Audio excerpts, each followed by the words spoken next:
பாத்தியா, கோவில் விஷயத்துல எங்க அம்மாவை அவமானப்படுத்தி அனுப்பினீல்ல, இப்ப என்ன நடந்துச்சு பாத்தியா? சாமியா பார்த்து தண்டனை கொடுத்திருக்காரு. இனிமேலாவது சாமி விஷயத்துல தலையிடாம இரு. அக்கா, எனக்கு என்னமோ இதுல எல்லாம் நம்பிக்கை இல்ல. காக்கா உட்கார பணமழை விழுந்த கதையால இருக்கு.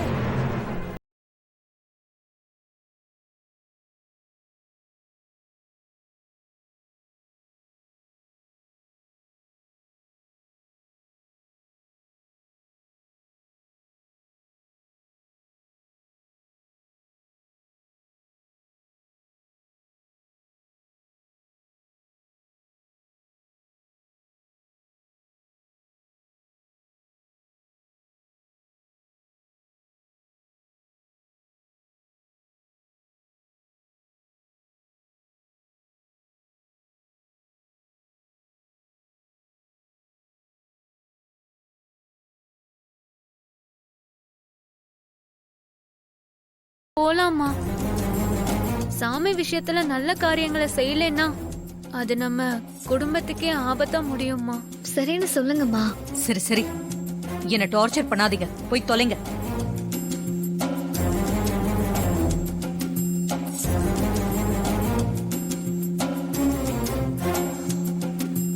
அப்பாடா, பிளான் ஒர்க் அவுட் ஆயிடுச்சு. ரொம்ப நன்றி சாமி. நீங்க வந்து சொன்னதுக்கு அப்புறம் தான் எங்க பொண்ணுங்க முளைப்பாறை எடுக்கவே சம்மதிச்சிருக்கா. எல்லாம் சிவமயம், நீங்க கவலைப்படாதீங்க. சாமி, உங்களுக்கு சாப்பாடு வாங்க போன என் புருஷனை இன்னும் காணோம். வந்து விடுவார் குழந்தாய், கவலைப்படாதே. உன் கணவன் மிகச்சிறந்த துணைவன். அவனை கண்ணுக்குள் வைத்து பார்த்துக்கொள்.